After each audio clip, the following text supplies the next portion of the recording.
welcome back, ladies and gentlemen. Yes, indeed, faith, strength, and courage. That's the three ingredients that you need to make up warrior mode. Yes, and we are gathered here today under the banner of warrior mode, but something is missing. Our illustrious leader, he is missing. So a big shout out to the spiritual warrior, Bill Bean. He is very much missed in his absence, but don't fear. Bill Bean is always near. He'll be coming up later on in the broadcast. And of course, today we had the European Soccer Championships. The final was played out. I want to send out a lot of love, a lot of commiserations to my English brothers and sisters today. And I want to send out a lot of love to my Italian brothers and sisters. And Forza Azzurri, yes, indeed. Italy, they won the championship, and I'm only delighted because I'm Scottish. We hate to see England winning anything. So, on that note, Derek, how you doing, brother? Doing was good. Was that a nice way of doing it? Was that a really polite way of doing it? I didn't want to sound too bad, you know? That was a phenomenal way, and just a quintessential Kev Baker style, in representing what he loves to represent and downplaying the English, down with the English, down. No, I'm just. I must admit, it's kind of like I was speaking to somebody over in Discord today, and I'm one of the few Scottish people who actually wouldn't have minded seeing England winning, because I was in the army, so I've got a thing about Britain. Kind of the Union, not the royal family, but I can get into the British spirit of things. And listen, after the last 18 months, whether you're English, Italian, whatever nation you're from, I think anything that can bring a bit of cheer, bring people back together again, give us something to kind of celebrate. I think that's a win-win situation, whatever happens, Derek, right? Yeah, and I agree with that too, Kev. Before the show, pre-show there, we were talking about the McGregor fight, right? And I mentioned something about him being from Scotland, and you're like, whoa, no, he's Irish. And it's funny because every time here in America, unless you really know how to separate certain accents, it almost all sounds English. Like, you have to really know or have been around somebody that speaks, where they're respectively from a lot to be able to distinguish the difference. So I completely understand it. It's kind of sad that, a lot of people don't really know what is going on over there, and has gone on for centuries with some of the turmoil amongst the nations. No, I need to correct you there. Most people outside of America know what goes on everywhere in the world. It's Americans that don't know what goes on anywhere else in the world, right, dude. Thank you. Listen, it is what it is. Thank you for the correction. I can't dress it up any other way, No, it's Americans. We're oblivious to what's going on, man. And it's shameful on my part because, heck, I lived in Europe for a long time, and it's still like, oh, what's going on? But you're right. It's Americans. They're very good. When I say they, you know who I'm talking about, are very good at distracting us and our attention to focus on other things. So, but yeah, big shouts out to Italy. France had caught a lot of a bad rap back in the days. Remember those days? The French this, the French that, and they deserve it. They're French. Ooh la la! Well, that broad line, and you very seldom do you see or even hear line come in before he's actually truly introduced into the show. But I love it though. It is what it is. The French are the French, But yeah, so we can move on with the show. I had a great weekend. As you already heard, I watched the fight. A little shameful what happened to McGregor there. Wish we could have seen that. Sore one, dude. Sore one. Ooh. It was a good fight, man. I don't want to give it away for anybody who hasn't seen the fight. So, but myself, I'm doing well. I'm busy as always, getting a lot of phone calls for work. We finished the second part to what we call Warriors in the Valley of Giants, that little series, which we don't know if we're going to continue that or anything. I mean, when you have something that serious, it's not that easy to do. Ty called me. Yes he did. He called me. Was right back up there in Wellsville, and he's relentless. He will not stop. He went up by himself. Devin couldn't make it this time. He asked me if I wanted to come up this weekend. It was too short a notice. I could not make it, and he liked the material that we put out, but he would like to see more. I think there was some stuff in there that he didn't see, and he wants to see that. And so I'm going to try to get that over to him, because he actually sends those hair samples away, guys. He sends them away to these universities and these people. So it's just I just want to talk to the audience right now, because you all know, Lon, you guys all know what we do, right? If you believe in what's happening to you, then you do what you must in order to find the evidence that you need to help others believe or make others believe. Because until then, man, it's we're all going through what we go through. Some people buy into what we say, some people don't. But when you're a gentleman like Todd, and people like him that will not stop until the truth has been put out there, then more power to you, and I respect you, because I'm the same way. And that's all I really have to say about that, and we can carry on with the show from there. There we go. So we've got Derek, and of course, last but definitely not least, we've got the third foursman tonight. Are we the threesmen? Can we just be the three amigos tonight? Three amigos. Or the Three Stooges, or the Three Stooges probably works better. But how you doing, brother? I mean, how's your week been?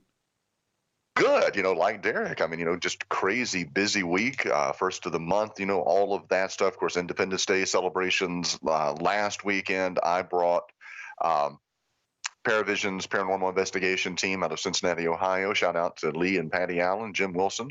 I've known them for almost a decade, and this was the first time we've ever met. They drove down from Cincy, and we staged an investigation for tourism here. Tourism's kind of wanting to get into that particular. It's a small market for tourism. It doesn't bring in hundreds of thousands of people to one event, but it does have a steady stream of people, a very loyal base. So we were originally going to be investigating an old TB hospital, and the state of Frankfurt, the state capital folks in Frankfurt, nixed that almost at the last minute. We found out on Tuesday of last week that we couldn't do the investigation this weekend. So we actually ended up investigating a museum, part of a park. It used to be a state park. Now it's owned by the city. We did an investigation there, and at a cemetery where there was a Native American massacre in the 1700s, and actually picked up a few interesting things on the investigation. We had some EVPs. We picked up some. Kevin and I were talking about it a little bit earlier before the show. The technology, and I cannot for the life of me, Lon may know what it's called. It's the technology where that if you point the camera into a room, stick figures will appear. It's the Xbox technology. Yeah, I don't know what the name of that is. I've heard it, but I've seen it. I just tend to call it the Xbox camera. I can't remember the name of the type of video that it shoots. I can't remember. But it's the long, Derek, you'll know, the long, thin Xbox One camera you get. And it picks up, it picks up stick figures. Okay. Yeah, I didn't know that they were using it for that. Yeah, they've been using that for quite a while now. Very good.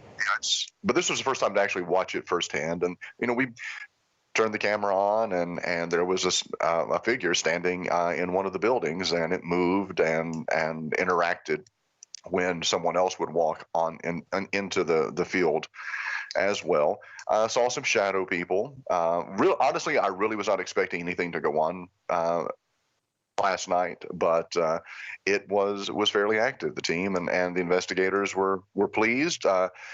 Got in about 4 this morning, a little bit of sleep, and then out and about getting some things done. And now here. SLS camera. SLS. Thank you, Vincent. Yes. Vincent Richardson in the chat room. Big thank you to you. A thank you to everyone in the chat room, because see the same names, the same faces week in, week out. And that really means the world to not just the 3 of us, but the 4 of us. Because Travis, Bill isn't here this week. So do you want to catch people up with where Bill is? And this week, sir, You're okay. I'm not going to let you do the prayer list. Bill's going to come in for that. Okay. I was going to wind you up. I was going to say you're on prayer list duty, but no, you're on opening blessing duty today. I can do that. I was going to say, if I'm doing the closing prayer list, I need to go get my inhaler so that I can use it. Yeah, exactly. I've got my nebulizer if anyone needs me to do it. Right. Exactly.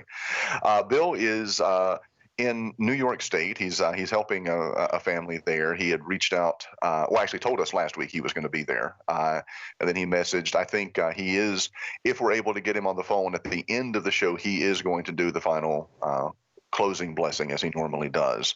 But he's in our thoughts and prayers as he is there battling demonic activity and oppression for this particular family. But hopefully, as far as I know, he will be back and the Forcemen will ride together next Sunday, as we always do. Sounds good to me, bro. Sounds good to me. So, Travis, do you want to say a few words to open up the show before we bring in our main man today? And I'm looking forward to hearing all the latest because there's a lot of weird. Derek's smiling. I'm smiling. You know I'm ready. We know the guest has got a lot of weird, and he didn't even give us any kind of indication before the show just how weird we're going to get. So, Travis, over to you, sir. Our Father, we thank you for the many blessings that you have bestowed upon each of us. We thank you for health. We thank you for friendship. We thank you for the opportunity that we have to join here this evening among friends and to discuss topics that are of interest, topics that are important, topics that help us find our faith and our strength and our courage on a daily basis. We appreciate Lon being with us, and we pray your blessings upon him. We pray blessings upon Kev and Derek, and of course on Bill, on our families, on our careers, on everything that we have in our lives that we hold dear. We ask this in Christ's name. Amen. Amen. So, I think you've got the bio to do as well, Travis. You're a busy boy Why today. am I the only Forceman working tonight? Oh, Why am I the only? Listen, I'm producing, man. Come on. I'm just sitting back here, I know. with my cool shades on.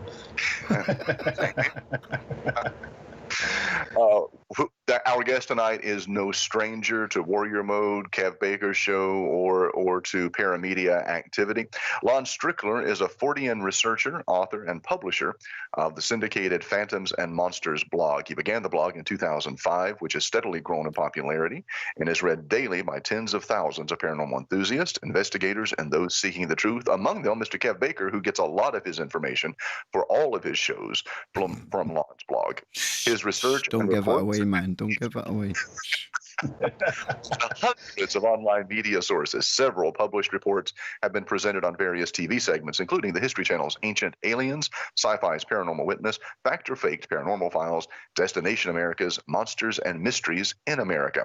He's been interviewed on several radio broadcasts, including multiple guest appearances on Coast to Coast AM. He was also featured on Destination America's Monsters and Mysteries in America TV show for the Skysville Monster episode. He hosts Arcane Radio, a live weekly show and podcast. Some of Lon's books include Phantoms and Monsters, Cryptid Encounters, Strange Encounters, Unexplained Encounters, Mysterious Encounters, Bizarre Encounters, Mothman Dynasty, Chicago's Winged Humanoids, Alien Disclosure, Experiencers Expose Reality, and Winged Cryptid. It is our distinct pleasure to have with us Mr. Lon Strickler. Yay! Yes, man. We need fireworks going off and everything. Look, let me applaud. Hey, Kev, remember Culloden. That's all I can say. Yes, Culloden, indeed. Yes, I prefer to remember Bannockburn. Well, that too. Yes, yeah, it had a far better outcome. And I kind of laugh because like Scottish people, we always moan about England going on about 1966, but then Scottish people go on about battles back in the 1300s. So, you know, you got to kind of balance it up, you know. Yeah, you and the Plantain just didn't like each other too well. No, with a bit of animosity there. So how you doing, Lon? How you doing, man? Okay. Hanging in there. Now, you were telling us before the show There's a fair bit of weirdness going on. Now, what's been happening? Well, there's What a kind of lot of weird reports are stuff you going on. taking, dude? You know, I do want to talk about one thing I saw today. I got it over at the MUFON CMS. There is actually an experiencer who filed reports to MUFON over the past 5 years, and he has actually filed a criminal complaint against MUFON because they basically are not helping him out or investigating something, and he's accusing them of spearfishing his email. So, Wow. we'll have to wait and see how that turns. I just saw it today. I'm kind of surprised MUFON left it up there, but he's actually got the criminal complaint. It's an internet criminal complaint. He's got that. I've got the links up to that, plus the whole email correspondence back and forth with this field investigator. So, yeah, that's pretty interesting. So if you want to read that, it's up on the phantomsofmonsters.com today. So what's your take on MUFON, Lon? Because I hear some people are really into them. Some people are quite critical. I know they had a lot of controversy lately. Yeah, I've had issues with MUFON for a long time, and people are pretty, for the most part, pretty aware of it. I was kind of spearheaded the racism thing that was going on with the Pennsylvania MUFON director, and kind of brought that to the forefront on the internet, and it kind of took off, and some sanctions ended up coming down on that, though it was much less than what we really wanted. There's a lot, and there's a lot of stuff that goes on there that is just not appreciated with that group. You know, being a public group and and displaying racism and other things like that is just not acceptable. It doesn't really do the whole topic much justice, because they're kind of like almost the public face. You go to the History Channel, they talk about MUFON all the time, and I suppose most people who see something, MUFON will be one of the first places they'll have suggested to them to go to, you know? Sure, if they want to be a public organization and take worldwide reports and do TV shows and such, they ought to be held accountable for what happens with them and their field investigators. So, but there's always been some issues with MUFON as far as the investigations themselves, particularly those investigations that involved entities. Alien entities and actually doing investigations with alien entities. They kind of put up a good show there in the beginning when they do that, but quite frankly, they very rarely follow through with it. You know, I have actually had some of my better cases come to me as a result of MUFON not investigating early reports, and that Chicago Mothman is where it's all started at. Wow. MUFON had gotten 4 or 5 reports and just literally did not investigate it. And of course, when we got involved with it, then they were trying to badmouth us for the investigation. And that's usually their MO. You know, the Todd C's case, another example. They didn't want to touch that with a 10-foot pole. But, when Butch and I got involved with it and started doing the actual investigation, then they started complaining as well. Well, one of the news reports I actually read recently about the Todd C's case, it was full of MUFON criticizing Butch and the investigation that he was doing. And I'm thinking, there's something wrong here. There's something smells iffy about MUFON. Well, that's, like I said, that's their MO. I mean, if they don't get the credit for it, they're going to badmouth whoever's doing it. And believe me, Butch and I have faced criticism from that bunch for years now. I mean, for me, it's been over a decade. David Eckhart's another example. The Florida state director refused to investigate his case, and then I took up that case. And there's been other cases as well. You know, and it has gotten to the point where a lot of people are gun shy about reporting to MUFON. You know, if you go over to their CMS and look at the reports, you'll see where people say, this is the second time I've reported it, the third time I reported this, and they just don't look into it. And when they get frustrated, they start calling other private investigators. You know, Butch and I get that stuff all the time. So that's where it stands. And quite frankly, I don't see it's going to get any better. Well, let's pass on MUFON and tell us what weirdness has been going on over at Phantoms and Monsters, dude. Yeah, we've gotten a few odd stories here and there. There was one that came up the other day. It's not necessarily a news story. I think it occurred back in about 2011, but it happened in Indiana. And I tell you, we got a lot of reports out of Indiana. Indiana is a hot state. It really has always been. I mean, there's a lot of phenomena that occurs there that people just don't understand. But this happened when an Indiana man and his friends encountered what he described as a horned humanoid at his mother's house one winter night. It just suddenly appeared without warning, and he didn't really know what it was. And now he said the house has had haunting issues the whole time he lived there, and there seems to be some residual energy around there. Now I don't know if this being was a summoning, which very well could be. That happens a lot. Now, So, explain that then for the audience, Lon. A summoning. What do you mean by that? well, when I say a summoning, I'm talking about a very strong energy, not necessarily a spirit energy, but a residual energy from the past that sticks around a particular area. And when it feels threatened, it summons a guardian or sentinel. In this case, this horned humanoid. You know, I don't know if many people know what a leshy is, but leshy is more of a Slavic type of humanoid. But it's very similar to what this guy saw, a dark humanoid with horns, like antlers and such. That's mostly a forest being, but in this case, I think there was something very similar to that.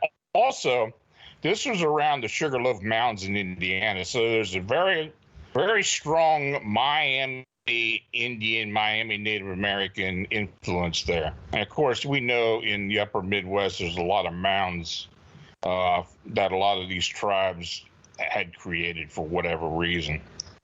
But yeah, I mean, the summoning, you know, when I talk about, just like when I talk about the Mothman of Point Pleasant, I have thought for a long time that that's a summoning because of the long time and ancient Native American influence and energy that's in that area, because there a lot happened around there. And I believe that because of people causing going into certain areas and disturbing the entity or disturbing the energy, it causes a disruption and an actual summoning by this strong energy. Wow. And that's why I believe the Mothman is actually a sentinel or guarding, at least in that case. Now, as far as what's going on in Chicago, I really don't know what that is. I don't know if that's an actual summoned being or not, though I doubt it. Hold that thought, Lon, because I want to get Travis in here because you are our resident Mothman dude. We've gone deep early here, Travis. We are going right into it. What do you make of what Lon's got to say?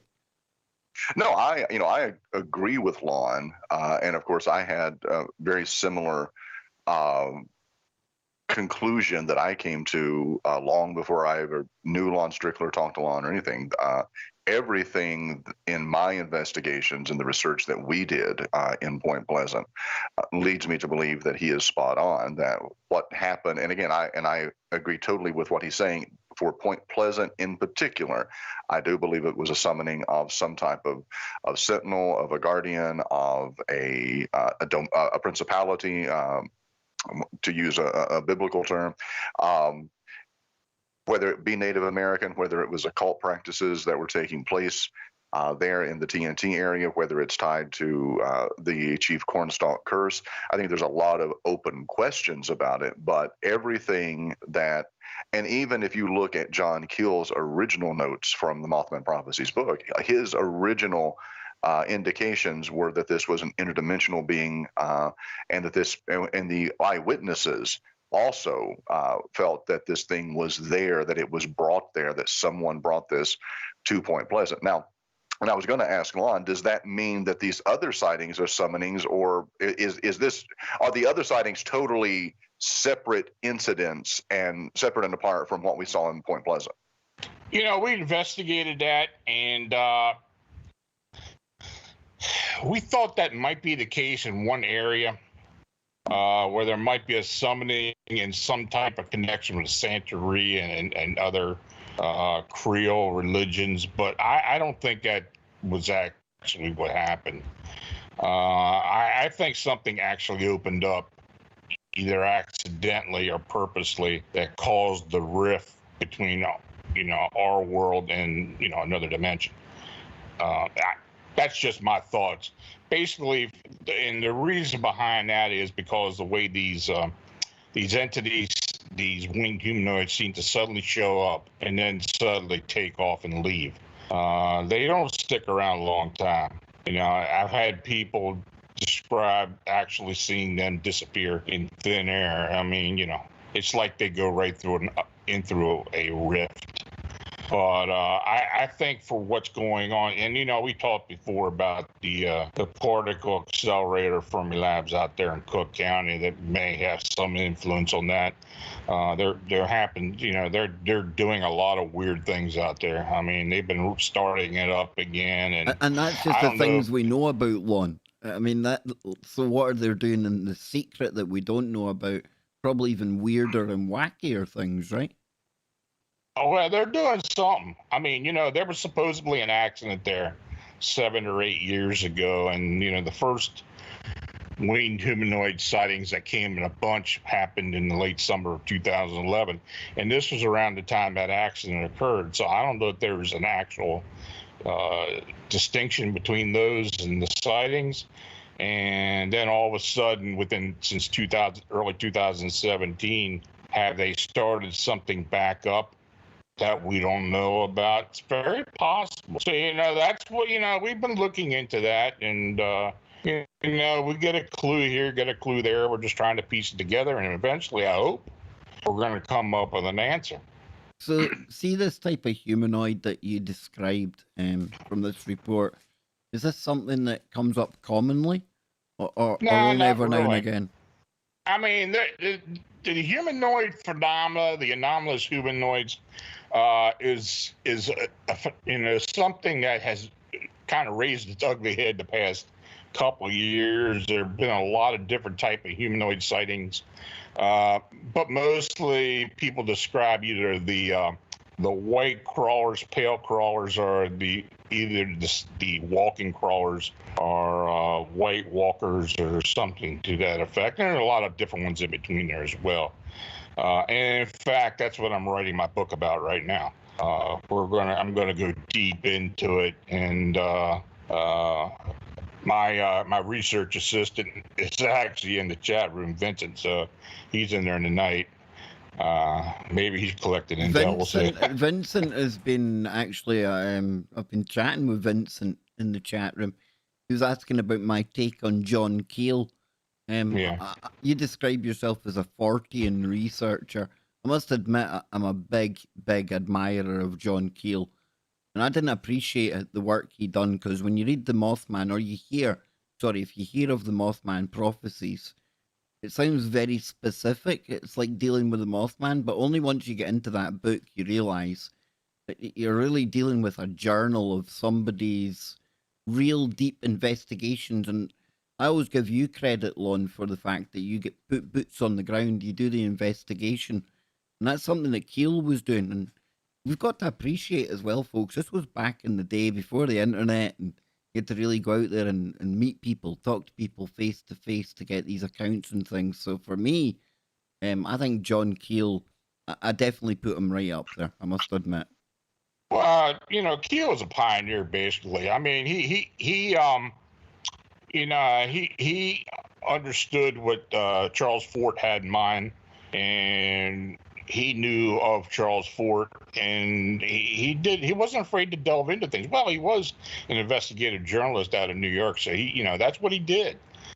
And when he latched onto the Point Pleasant sightings, he went full board, and of course there was a lot of other stuff going on as well. So he wrote Mothman prophecies, and he kind of talked up a lot of different things. But he's overall the book itself is it's got a little embellishment in there, but actually there's a lot there that you can really chew on. And some of the things that he had predicted or thought of back then in the 60s has actually kind of come true in recent years. And it kind of makes you think about what this phenomenon really is. Yeah, very good point. Travis, Derek, you're awfully quiet today, man. He's building up the questions there, like. You're muted up, Derek. You're muted up. Yeah. So, sorry about that. Yeah, I'm just listening. You guys know me. I'm always just trying to compile information. And sometimes you just got to sit back and listen, especially when you have somebody like Lon Strickler on, and what you guys are talking about. Because I know Travis and I were talking a little bit about the anniversary of those that lost their lives over at Point Pleasant. And I always wonder myself if that kind of mass graves or grave sites or loss of lives in one locality enhances paranormal activity. It's just all I can really do is listen and just try to compile, and then from various directions and different people who are also just as curious as I am, you get a little bit more fill-in and fillers, and that's where I'm at with it now. I'm just trying to whenever I have a show or do a show or talk to somebody who's going through something, not being an expert and nowhere near having the experience of a Lon, a Stan, or even you, Travis, I'm just trying to do the best I can to give them information that will help. And the best way for me to do that is to listen to you all speak on these matters. So again, with the anniversary happening there, do you believe that does it matter the amount of energies that might have lost their lives in one location, or do you just think it doesn't matter? It's just the strength or the embodiment of that particular individual? Or I always wonder. See, within me, I always wonder: is somebody's soul or inner being more powerful or more important than someone else's? Well, you got to look at the specific situation. The Silver Bridge collapse in '67. You had 46 people die. This was sudden death. You got a lot of energies, a lot of what people call souls or spirits that kind of stay earthbound when there's sudden death. They're confused. They try to get attention of the living, and so that can cause some issues, some residual issues, even if it's an intelligent spirit. But as far as Mothman and Point Pleasant goes and the bridge collapse, that was kind of a, I don't buy in the harbinger thing. I don't think, I think because of being a small town, and I've said this before, when you could lose 46 people just before the holidays in a small town, people are looking for excuses. And of course, with all the activity that had been going on there in the previous year, folks in that area just grabbed onto the Mothman sightings and kind of connected it together as being the actual reason as to why this thing either collapsed or that the sightings were a harbinger of what was going to happen. I don't really believe that, because I've seen a lot of instances where people have claimed that to be happening or have happened, and there's just not really enough proof there to substantiate that. Understood. Thank you. What do you make of that, Travis? Because I'm like kind of Lon in a sense, because I separate the bridge collapse from what I call the Mothman flap that was going on. I think it's kind of too convenient to associate the two and call it the harbinger and everything else, but that's just my opinion, dude. What do you make of it? I think, going back and kind of building on what Lon said, there was so much going on in Point Pleasant at the time that it really is hard to say that if they were related or was it just all coincidentally happenstance occurring at the same time. Mothman's not even what took Keel to Point Pleasant. He was there researching UFO sightings and things like that. And when he got there, he discovered the Mothman, Men in Black. Then there was the collapse of the bridge, and then there were smorgasbord of high strangeness, right? It was everything. And we've talked about this amongst ourselves, the four of us, about certain location. You can get into ley lines, you can get into all kinds of theories about that, but there do seem to be certain geographic locations on this planet that do seem to be like beacons, or an interdimensional interstate exit ramp, where that everything is just going on, and you've got UFOs and cryptids, and you've got hauntings, and you've got all of these various things that are happening. So, that was one of the things that we looked at intently when we were doing the documentary film was, were these things interconnected, or was there just a lot of weird crap going on in Point Pleasant at the same time? And I tend to lean towards the fact there was just a lot of weird crap going on in Point Pleasant at one time. And, did the summoning, did it cause all of that? Or was there other things going on behind the scenes? I mean, with the, as we've talked before about the TNT area, the McClintock Wildlife Preserve, that facility built by the government had ties to World War II. Supposedly, that same that structure was built by the same crews that built Oak Ridge, Tennessee, and Area 51, Groom Lake, Nevada. So is there a connection there? I don't know. I never believed that Mothman was necessarily a harbinger and was there to warn of the bridge or cause the bridge. But I do believe that the tragedy and the entity are somehow connected in some way. Yeah, I agree. I mean, there was a lot going on. In fact, I've got if you remember, the Indrid Cold sightings were not north of there as well. And actually, I've got Woody Derenberger's daughter coming on the show with me in 2 weeks, and she's written a book about it. And I've asked people about, and I told you guys about the incident with the Mothman sighting and the Indrid Cold connection with the witness. And I'm going to kind of bring that up with her. I brought it up with a lot of people in past weeks. And there's some people that are very deep in ufology that believe that Indrid Cold and Mothman have been connected ever since the original sightings at Point Pleasant. So if that's still going on, that's interesting. So Derek, I know you want to jump in, but just to expand on this Indrid Cold thing that you've been mentioning here, we talked about this on the show previously. With somebody in the New York area, I'd had an interesting phone call. Have you had any updates on that's happened, Lon? No, we haven't heard anything else. The investigator finished his investigation The witness hasn't had any residual issues with it. She hasn't seen anything else. So at this point, that's where we're at.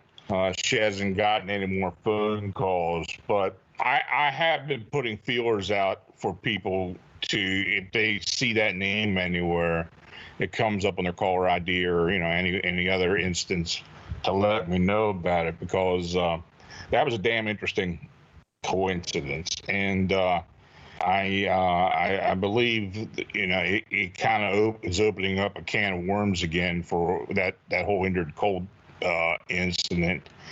And a lot of people believe that entered cold was gone, but apparently, if it is him, and we got some other things going on here, so we'll have to wait and see. Oh, Derek, over to you, bro. I was just wondering myself here, as somebody who likes to document things, my question to you, Lon, is there anything specific or in particular I should be looking for when I go out and do these investigations, as far as just taking simple camera equipment, audio equipment? Whenever I do an investigation or come out to help someone, I don't have any supernatural gear with me. So, I'm trying to make this question one that makes sense, that you can even answer. Should I be looking for other things? Should I concentrate on the subject being the person, or should I be looking at more things, elements, items and things of that nature within the households or in the landscape? Because I think a lot of that stuff may play a part. And if we can capture that and at least have it to review later, maybe we can identify some different things. Now, does that matter, or is that just going overboard, or does it even really make sense, Lon, for somebody that doesn't have that kind of gear to be going out and doing these type of investigations? Anybody can do this. I mean, basically, the main thing about going out and collecting evidence of spiritual activity, energy, unknown energy, is to protect yourself. That's a given. You need to learn how to metaphysically protect yourself. And there's a lot of different ways of doing that. I'm not going to go into all of them now. And there's shielding with white light and other types of things. You can use invocation. I use a lot of different things. Use divination as well. Carry certain crystals with you helps if you got the right thing. But the thing is, when I had done investigations, I am an intuitive, so I use a lot of my natural ability when I do that. But the one piece or two pieces of equipment I always carry is either a high-speed camera that can get filmed quickly, get things shot quickly. If I decide to set it up somewhere with some type of detector on there, and more importantly, a digital recorder. Okay. And a digital recorder is best used. You see on TV, and this is the crap that really burns me. When people go out there with these recorders, they'll stand there and start threatening energies and saying, I need you to come forward and talk and this and that. If you just treat these things like you would any other living human, you'll get more results, believe me.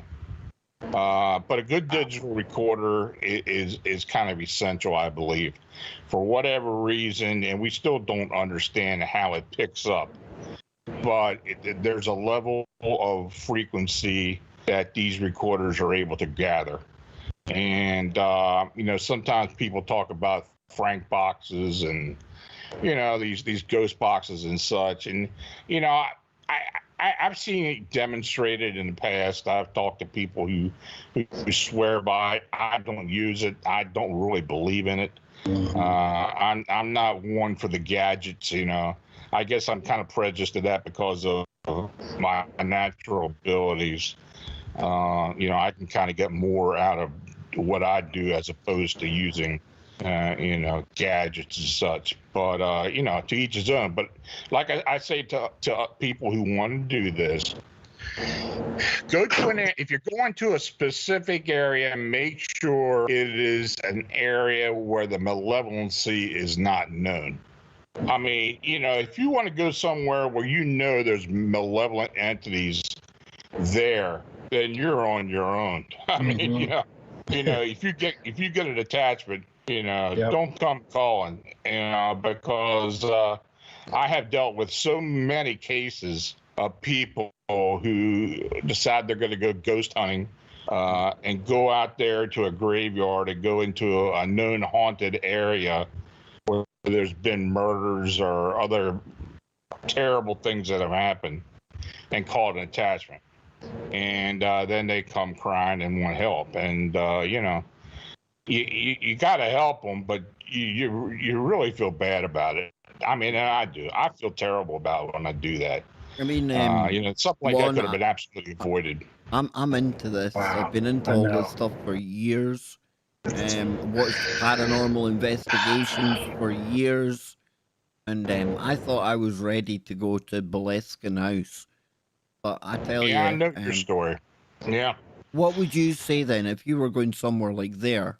What would you take with you to go and investigate? I definitely prepare myself physically and mentally and actually spiritually, because I would use a lot of protection. That place has got a bad reputation, and that's the kind of places I try to avoid. When I go into if I go into a house or help a family where I know the malevolence activity has been really high, I'm careful. I'm damn careful. I mean, I'm sure Bill can tell you about that the way he does it. Yeah. You really got to keep peace of mind. You can't be fearful of what you're walking into, because that's the worst thing right there. And when you do confront one of these things, you got to be able to direct it away. They're not easy to clear. Depends on the situation. They're not easy to clear, but they can be cleared. Most of the time, it's just an energy. If you go to a house, it's an energy that's acting up. People think it's malevolent, but it's basically just trying to grab their attention. And those, if the spirit is willing, because this is all, they have, they have the ability to not do anything. They're just like us. They've got free thought, and if they don't want to leave, they won't leave. But you can kind of coax them into leaving. And there's various ways of doing it. And in fact, Bill and I talked about that the other night.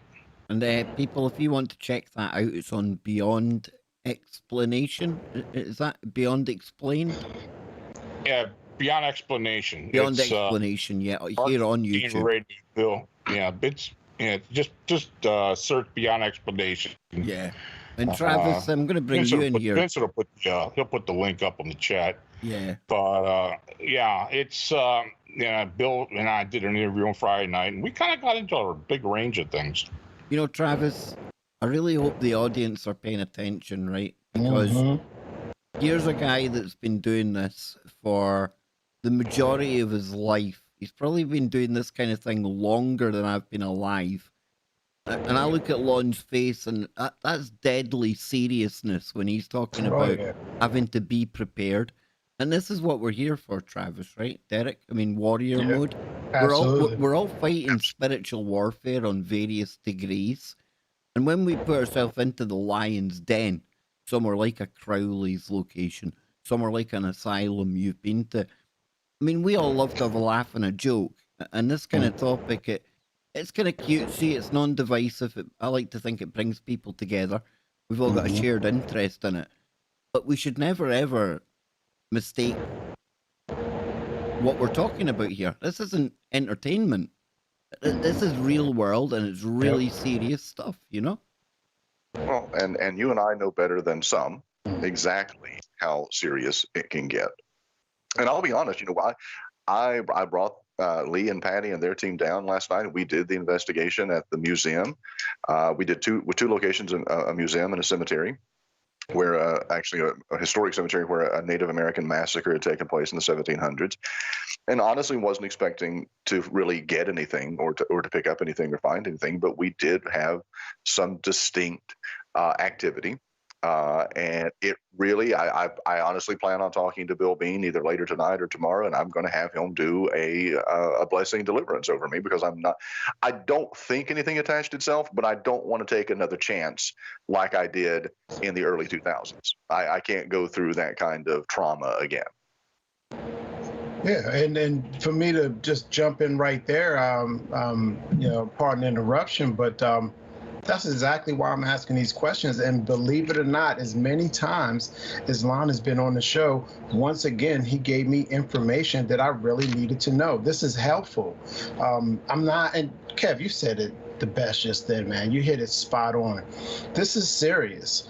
We laugh, we joke a little bit on the show, but once we separate, we're right back to work. We're in these locations. We're dealing with these people. People are calling us.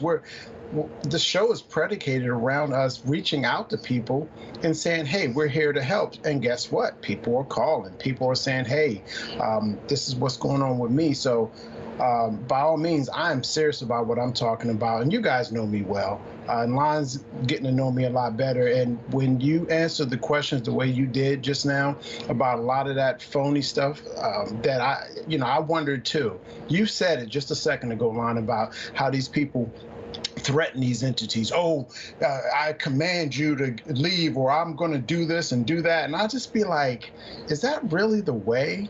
I always wondered that before you even made that statement. But once again, you confirmed it. And that is very powerful for me moving on, because, I'm no priest, I'm no preacher. I can't honestly say my faith is strong enough to even commence to speak into a spirit or entity attachment in that way.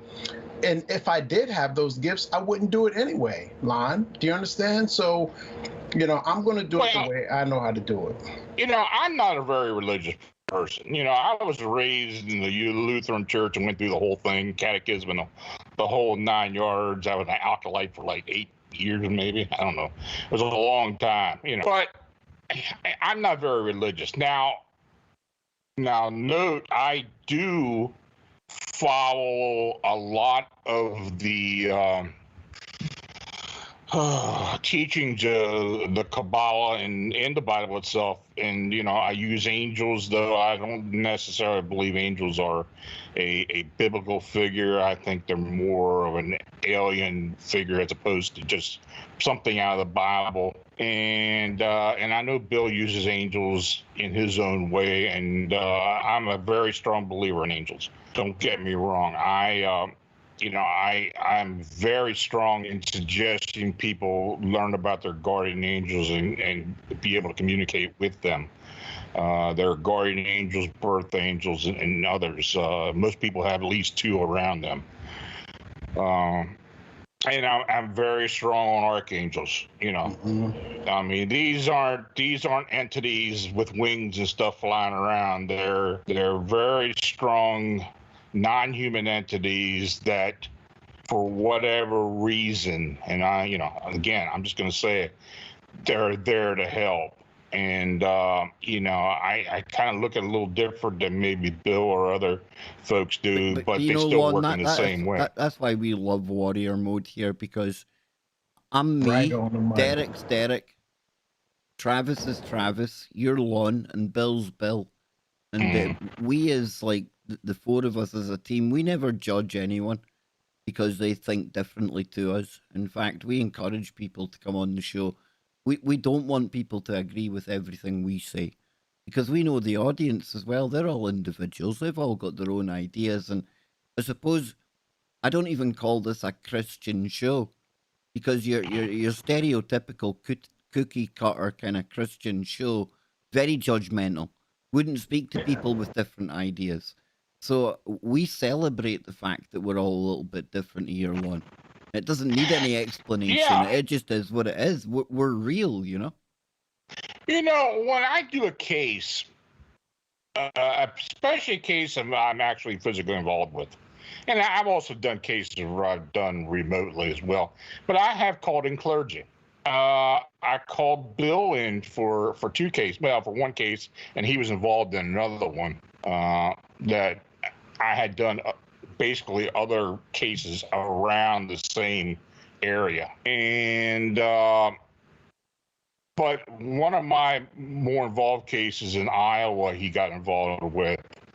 And he saw what was going on there. And frankly, he and I talked about the other night. This case involved basically an attachment and possible obsession, oppression of a strong malevolency that followed these twin women that sisters who moved up to Iowa from Texas.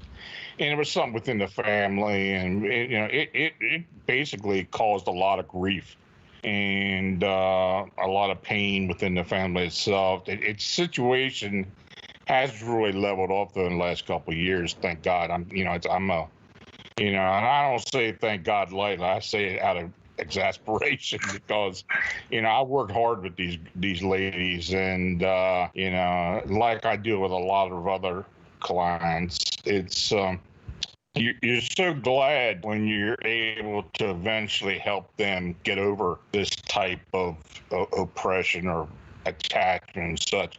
And one thing I always tell my clients, first of all, you're going to have to be involved in getting rid of whatever it is there.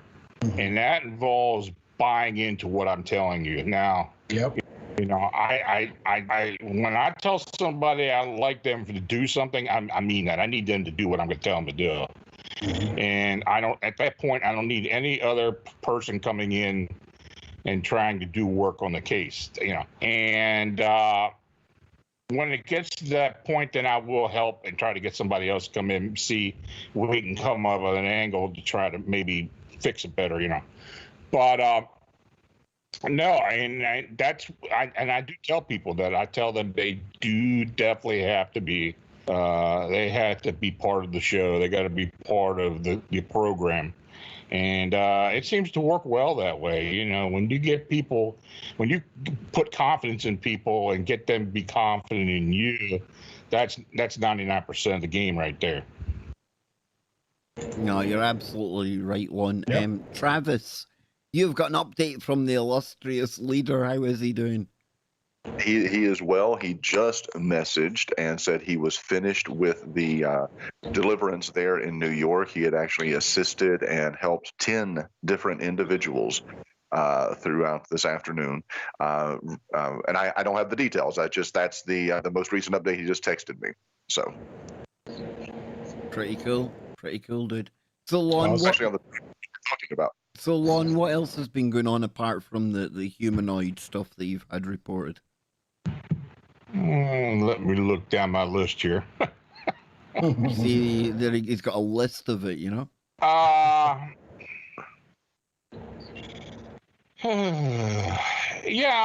I had an interesting story come up. People know where the Poconos are in eastern Pennsylvania. And believe me, the Poconos are one area where a lot of activity happens. It's not only entity activity, a lot of upright canine, dogman, Bigfoot activity as well, a lot of it. That area is rife with it. But anyway, this was a story, an account where this man and woman, man and his girlfriend, had actually been at his sister's house, who lived in the Poconos. They lived down the road a bit, and they were taking a shortcut home on a country road. And as they were at night, and as they were approaching, they were approaching two girls, one younger than the other, that were dressed in older style clothing, like in the 1920s and such. Now, this was in an area that I'm kind of familiar with. It's the what's the name of the place? It's Monroe County, Hamilton Township, Pennsylvania. There's a specific mill there, old mill, it's definitely haunted. There's a lot of stuff that goes on there.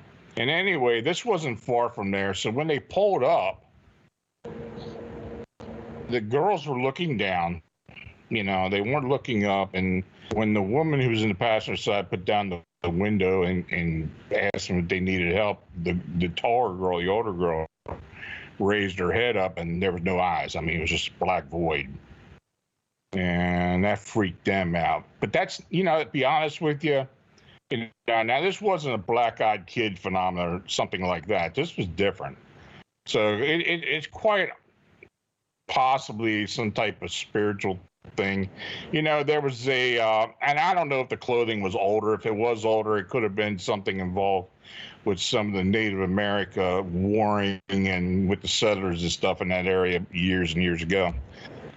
Which I believe may actually have been possible. But that was one account that I received. Toy clown. Oh my God, I forgot about this one.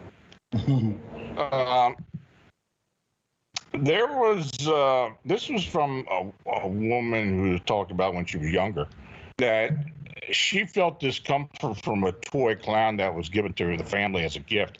Now, there was a small apartment. It was a one-bedroom apartment. And it was, you know, very small studio apartment. And it was a husband and wife and their daughter lived there. And they did have a dog. And this toy clown was made of cloth and had a ceramic head, but it was like an ornament, basically. So they hung it on the wall, you know. They said it was cute looking, you know. I'm not into clowns, believe me. I mean, that's one thing I'm not into. And they hung this thing up. They hung this thing up behind the bed, above the girl's bed, because she had separate bed with her parents in the one bedroom. And she said that this thing kept her awake all night, basically because the dog kept staring at it and would get up and off the bed and just keep eyeing this thing. Well, eventually what happened was the next day or the day after her father had to go out of town, he was a businessman. And her mother was had a friend come over. I don't know if she was around out of town, but she did stay the night. And she was in the same bed with her mother, and she noticed the clown too, and it freaked her out the whole night. She couldn't sleep. So that same day, the next morning, they went out to go shopping or so forth, and the girl was at home, and for whatever reason, she was watching TV, and she just basically said she felt hypnotized. You know, she's laying on the floor, falls asleep or hypnotized or whatever, and she's not hearing anything. And you know, so her mother and the woman come back, and the door's locked. The windows are locked. They don't know why. They don't know where she's at. They're yelling for her. She's not responding. They get the police. They get the fire. They're out there making a racket. She finally wakes up before they drop the door. And, you know, when she opens the door up, they're all shocked and crying. And, you know, so I guess everybody realized at that point, yeah, well, that's the end of the clown. The next day, the clown was gone. She don't know where she put it. That mother didn't say another thing about it. But, yeah, that's kind of a freaky story. Haunted object, possibly, but, you know, you get a lot of haunted object cases. You know, I've said before, I can't go into an antique store. You know, I go into an antique store, I'm getting something hitting me from that side or something hitting me from that side when I'm walking down the aisle. It's, you know, it's interesting how stuff sticks to objects. It's funny you bring that up because we did have that conversation last night. Because the museum that we were investigating, it was actually I think 7 different buildings brought from other locations in the county and established as a kind of a reconstructed 1700 village. And all these other items that had been brought there from different, you know, digs and archaeological things. And so the conversation came up, you know, it might not be that when you're doing an investigation that the property is haunted or the building is haunted, but something that you have brought there could have an attachment and could be haunted. And we've had this conversation with Bill and probably you in the past. And I think, I've never before until we started having these conversations a couple of years ago, did I ever think a thing about going into an antique shop and finding something cool and wanting to buy it without knowing the backstory. But now those are the kinds of questions that run through my mind. Who had this? What did they use it for? What was their life? What were they involved with? And is there something attached that I'm going to be bringing back with me that I may not want? And I think a lot of people, we just, even today, still don't take that into consideration. Yep. Yeah, I had a lot of cases where people would buy something at an auction or at an antique store, and it's got an attachment to it, and you got cleared out. And that does happen. If the energy's strong enough at the original location where this item was, it can leave an imprint. There's no doubt about that. There are houses that get imprints that just never get cleared out. Many times they just end up being abandoned and torn down. Spirit attachment, entity attachment to items and locations is pretty common. And I love museums. Believe me, I love museums. I've always been a museum nut, but you will get into a situation sometimes where there's an object in a museum that just kind of you got to back off because, I've always wanted to go to the Egyptian Museum, the antiquities, especially the new one they built in Cairo. I'm gonna if I'd go there, I'd have a field day. I'd be bombarded left and right, but boy, I tell you, I'd love to go there. Well, I've got a client.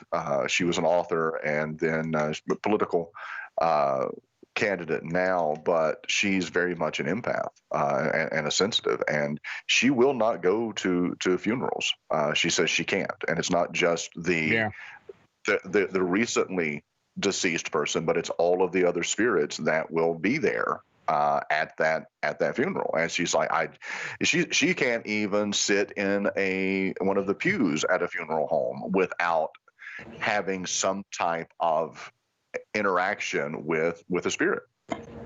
Yeah, I rarely go to funeral homes unless it's a close relative, and now I can go to graveside funerals. That sometimes just as bad. Because there's a lot of stuff roaming around out there, and if you're sensitive, and if you're a beacon, they kind of draw themselves to you. They want to be noticed. It's nothing malevolent about it. They just want to be noticed, and they just bug the living crap out of you while they're there. So it happens. Yeah, I'm laughing at your buddy Vincent Richardson in the chat room there. He said Stephen King killed clowns for him, or ruined rather clowns for him, and I would agree. It's almost like what Hitler did with that little short mustache right here. You don't see anybody wearing them. Hitler ruined that mustache, but just throw a little joke in there, but. The whole clown thing is strange to me because what happened to the clown? Well, how were we able to take the clown, which is supposed to be something fun and enjoyable, and turn it into an evil thing? You don't even see much of clowns anymore. I guess, when's the last time you've been to a circus where there was clowns? And speaking of circuses, it seems like traveling circuses are an embodiment of essentially evil things, or could be evil things, and creatures and entities. And I'll let you go on from there. I knew that was going to open up a whole new department of things, that smorgasbord of things that could be going on in that kind of environment. I had a case years and years ago down in Florida of a circus, and it was one of those small family-owned traveling circuses. But all in all, that type of situation just breeds dysfunction. There's a lot of stuff that goes on in those traveling circuses, or even carnivals, you know, Mhm. that just really stir up a lot of trouble. But you know, that case in particular was kind of weird because it also involved animal spirits as well, and that was really strange. And I never stuck around long enough to get it resolved. Somebody else took care of that, but it just kind of freaked me out for the most part. Yeah, me too. Well, I can't remember the last circus I ever went to. What'd you say, Travis? clowns terrify a lot of people. I mean, there's a lot of people that have that phobia. I know my ex-mother-in-law was terrified of clowns, and she dressed up as one on Halloween one year because she was trying to embrace that fear. And she talks about how that it still bothered her. She couldn't look at herself in the mirror, but she understood the draw because you no one knows who you are. So there's total anonymity, and you can do and say and act any way that you want. What do they Now, call see, it? There's a name for it, Travis. Right? Is it like cholerophobic or something like that? Chlorophobic? I'm trying to look it up right now, but see, for me, what scared me as a kid, one of the very first movies I remember seeing, I watched it on TV, my parents were watching it, was Magic, about the ventriloquist dummy that was possessed. You know, it's like I couldn't flip through this. I don't like the French mimes. They're another one that creep me out. Yeah, I don't like them either. Yeah, they're creepy buggers, that lot. You know, Vincent brought it up about John Wayne Gacy. You know, that guy, the famous serial killer near Chicago, and all the people he killed. He used to dress up as a clown. And, you know, I think that happening back in the 70s kind of bred a lot of this distrusting clowns. It seems like Stephen King and some of these other people just kind of latched onto that and said, you know, we got creepy clowns now. We can kind of put that into a story. You didn't really see a whole lot of it before. Right. But I think after the Casey thing, I think that kind of got into the genre. Just a quick story about the Poconos. So we went, and it was funny to hear you talk about the Poconos. We went during the height of COVID, believe it or not, and there was nothing going on up there. Not many people. All the rides and things of that nature were all shut down. We went high into the mountains, but that place did have a feeling about it that I wasn't going to tell my wife and daughter, but it's just weird. When you get up in the Poconos, it's almost like you're at the top of the world or something, and then you just look around you, and it's just nothing but mountains and forests and all. And we traveled through a lot of those trails and walked around, and it just, I don't know, it just had a little bit of an eerie feeling to it. Nothing happened or anything, or I couldn't pinpoint something to say, hey, look, we had a really weird experience. As a matter of fact, we had a pretty decent time because there wasn't that many people up there since so much was shut down. But it was funny to hear you mention it, though, because that area in particular, I mean, anywhere from East Stroudsburg up to Scranton, that whole area in between there, there's a lot that goes on there. I mean, I hear out of Pennsylvania, I'd say maybe 10 to 15% of the cryptid sightings that I hear come out of the Poconos or out of that area. Now, there's a lot of those, especially the older resorts that used to be up there. There's a lot of abandoned resorts up there as well. Now, they torn most of them down, but there's some abandoned resorts. They all seem to be haunted to some degree. There's a lot of stuff that goes on up there, but there are some old villages that were, started there in the late 1600s, early 1700s. That, there were some Indian issues, Native American issues with these settlements. My family, my ancestor came here in 1736, and I know his story and what they went through, and they settled not far from where I live now. And this area around here was, they called this, what they call this, Robbers Roost or something like that. It was like every outlaw between Philadelphia, Baltimore, and Harrisburg ended up around here. It was just a lot of stuff going on, and a lot of murders as well. And there have been some pretty interesting hauntings in the Hanover area, Gettysburg. Gettysburg already haunted.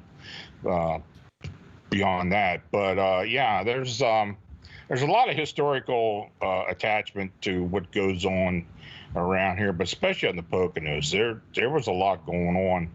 And I don't know, you were talking about cemeteries and places where people have passed, and this is a phenomenon that does really happen. That cryptids seem to be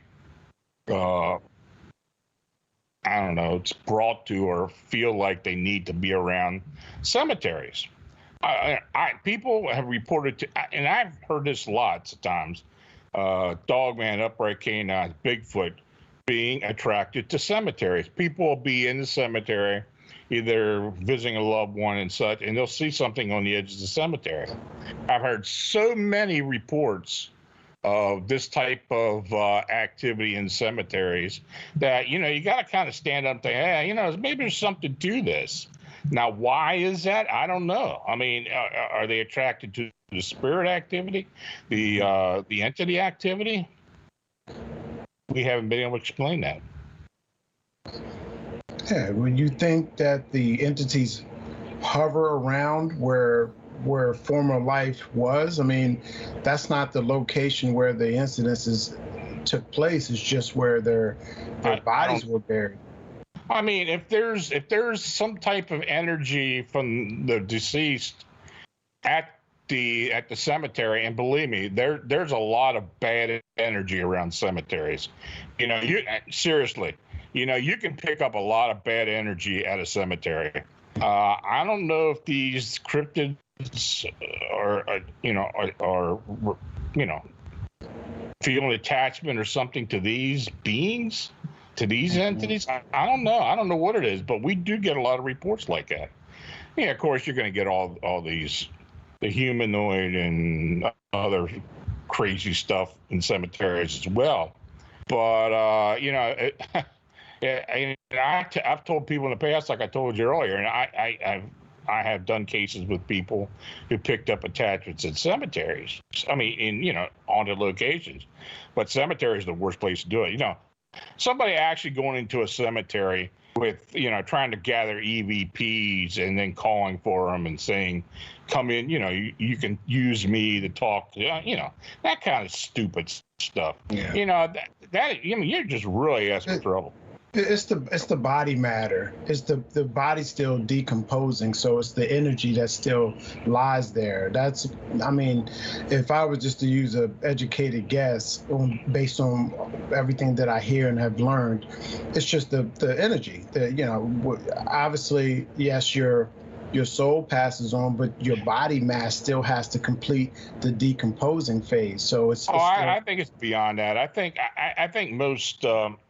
Especially if it's a sudden death, I think most of these energies that come from bodies, the life force, leave the actual physical body pretty quickly.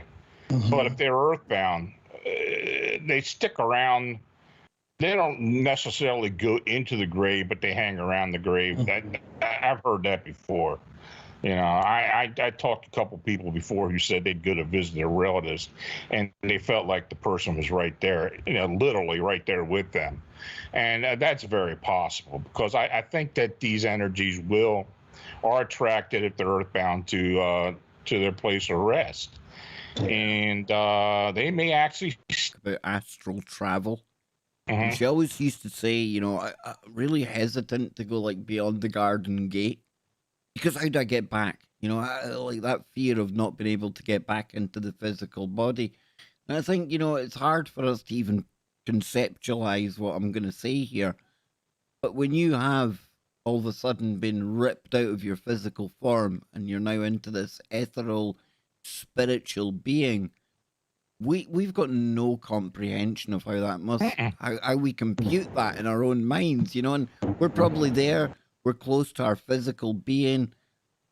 I don't know. It's a weird one, right? I think you Yeah, it guys probably is. appreciate what I'm saying here, though, right? Yeah, absolutely. Well, that's why you see all. That's why people experience all these entities and energies on battlefields. I mean, Yeah. Gettysburg in particular. I mean, I can almost go out there anytime I go out there. I'm gonna pick something up. You mentioned Culloden earlier on. I Claude, took Anne up there, my partner. Claude before, right? And the minute we walked on to, I'll never forget it. She said, "This is like, where have you taken me? This is completely different." And it's almost like you're thrown back there. It sounds weird, but you can hear the clashing of the swords. You're there, So I get it, Lon. Totally. Gettysburg, Culloden, these famous sites. That emotion, that violence, it causes something, Yeah, it imprints. I mean, it imprints the area. I think in the case of Gettysburg's kind of a unique place for a lot of reasons, but the biggest reason is because of the topography. If people that are familiar with Gettysburg, it's got a very heavy granite and limestone base to it, and a lot of the bedrock sticks out of the ground. There's a place called Devil's Den that is just loaded with granite and limestone, and there was a very, very terrible battle there on the second day. That place and people see actual soldiers there in manifest up on a little round top, same way. A lot of stone, a lot of bedrock that's exposed, and for whatever reason, some of these minerals seem to gather a lot of that energy. And if it's outside of the ground, if it's sticking out somehow, it seems to be just like a recorder. And that whole battlefield is basically like that. That battle itself was just an horrendous 3 days, and the loss of life was unbelievable. And I mean, I think it has a lot to do with why Gettysburg has so much spirit energy around it. Yeah, and all Americans, they used to ask, it was a trick question, right? Which war did the most Americans die in, right? It's the Civil War, because it was all Americans that fought. And I think there's something there within the brethren of such a thing happening that creates this huge energy source as well. I mean, family, relatives, distant relatives, real close, brother, that type of, uncle, brother, sister, whoever that was involved in it. I think that had a lot to do with it, because now you're talking bloodlines. I mean, we're all like connected in some way, shape, or form, right? Down the line. So let me tell you guys a quick little story here, and you can mull over this for a little bit, because I did several times. My wife is from Iceland, okay? Iceland has the grand total of 375,000 people, approximately. They might have a little bit more now on the entire island. That's it. I was over there twice, been twice. One of those times, a gentleman, young kid, said to me, he said, because English is their second language, so they can't wait to meet somebody who speaks English or American, even though their native language is within the top five of the most difficult languages to learn. Very tough language. But he said to me in his English, which was very good, he said, "Do you know that there's so few people here on this island that it's said that all of us have to be related?" And I said, wow, how about that? I mean, their mass of people, their total accumulation of people is essentially, a massive college capacity here in the United States, and that's their whole island, their whole community of people. And it just made me think. I just wanted to say that because that's a little bit of information for everyone out there. But I just think that when you get that kind of energies together, and again, the battlefields, Lon, where all this took place, that's where most of that energy is happening at. Now, how far can they travel? I think that's the question. How far can they move off of those landscapes, to enter other not realities, other people's lives, or maybe somebody who they didn't get a chance to speak to, or wanted to share some time with, and then all of a sudden you get an investigator or someone that thinks that there's some kind of evil spirit or something evil going on, and you talk about this a lot, Lon, when maybe it's not evil, maybe it's just something that we need to communicate with and find out a little bit more about, than trying to ward it off as some kind of demon or evil spirit. So just something to think about. Yeah, you look at the population of the United States back at that time in the mid 1800s. I have no idea what the population was, but it was nothing near to what we got now. And you had a lot of families that were fighting on both sides. There was a lot of people who knew a lot of people. You look at the generals in particular on the South and in the Union. Most of them went to West Point together. They all knew each other. There was a kinship there, even though they were on opposite ends. And you hear a lot of stories, especially at Gettysburg, where brothers who fought for the Confederacy would die in the backyard or on the hill where they were raised. A lot of that happens, and weird stuff like that. Those type of stories, you got to figure with a sudden death or a tragic death, that energy is going to stick around a while, even after 100 and God, how many 60 years, and so that's going to stick around. So yeah, I mean, I don't know. I've always wondered why the energy was so heavy there.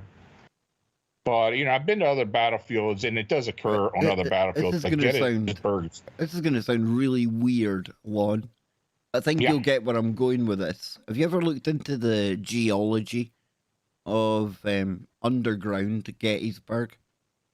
The reason I bring that up is because myself and your friend Vincent in the chat room, it sounds like we're big proponents of what they call stone tape theory. Yeah. And I'm just wondering if you've got quartz-like qualities to the stone underneath the ground there. Again, it sounds out there, but I think you know where I'm going with this. I mean, that's almost like a capacitor. It could charge it could almost store the memories, Yeah, granite bedrock has a lot of quartz in it. In areas, especially this part of the country, there's a lot of quartz mixed in with limestone as well. We've got a lot of limestone quarries around here. So that battlefield has both there. And because of the topography, the bedrock literally sticks out of the ground in a lot of places. Wow. And the areas where the most hauntings seem to occur are areas where this bedrock is out of the ground. Now, that's interesting. Take it any way you want to. Right? I mean, is it recorded somehow? Maybe. Certainly interesting. I mean, it's can't say it's conclusive science, guys, but Travis, Derek, have you ever looked into that whole kind of stone tape theory idea for residual type hauntings and things? No, first I've heard of it. Same here, but I believe it to be true. That's why I asked a question earlier to you, Lon, about items. It's, and then we talked about, the clowns and things that can possibly possess and carry these spirits and entities and beings attachments, because that's what it's really doing. It's attached itself to some material item. We talked about it a little bit with another young lady who we're trying to help, and I just think that's pretty much a lot of what's going on. And how do you detect that? I mean, there's so much around us. I think about it all the time. I mean, we always talk about burial grounds, but everything's built on something where life or lives have been lost. Think about it. I mean, I'm in Dundalk, I live right down the street. 5 minutes up the street is where the War of 1812 was fought. Like literally, Fort Yeah. McHenry Tunnel is right there. So I mean, what's happening? Everything's all these streets midship. Everything is right here along the shoreline of the harbor where all that took place, where the Star Spangled Banner was written.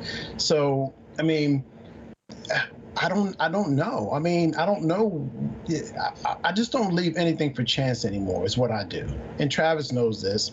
I still consider myself a Baltimorean, so I'm Yes, very familiar with all the history and everything, and all the crazy stories that are associated with Baltimore and the surrounding areas. And it's a lot, and I think most of it is history related. And just like Fells Point, for instance. Oh my God, Fells Point is probably the most haunted neighborhood anywhere in the country that I know of. I mean, it's just unbelievably crazy there. It seems like every bar and every house and every business has the local ghost. Yeah. Yeah, it's bizarre. No, but you're absolutely right, and we're not exaggerating this. I mean, I'm just being honest. You got Lon Strickler right there, and I'm here to tell you that everywhere I go, including the place where I work, we talk about a resident ghost. There are ghosts everywhere. They just do things, and it's funny because where I work at, I used to work inside. All right, so I was always on the computer doing things, and weird things would happen. I'd be like, I'm telling you guys, it's a ghost. They would look at me like, oh, whatever, there's no ghosts here. I'm telling you, there are ghosts here, and there's probably more than one. And what are they really doing? Okay, they cause some interferences in the computer for a while. We might have a power shortage for a little while. Nobody can explain why. They send out the crews, they fix it. I mean, hey, it is what it is. I mean, it's a matter of us needing to coexist. What do we do? We call Bill Bean in there and clean house. I mean, my thing is, I think we're going to have to come to the understanding that maybe everything isn't meant to be warded off. Okay, and that's just me, and I don't expect everybody out there to agree with that. It seems like we've gotten in the frame of mind that everything needs to be battled. All right, what's going on? That seems to be a problem. Send in the SWAT team to wipe them out. It cannot always be like that, because what's going to happen the day a more superior being or creatures, and then we talk about this all the time, right, comes from someplace other than Earth and deems us, what's the best word to use? Expendable. Irrelevant. Okay? Irrelevant. And now all of a sudden we're not at the top of the food chain anymore. And now we're feeling. You understand what I'm saying? So yeah. I just think that with so much evil happening in the world, and you talk to some people, a lot of people seem to think evil is winning right now.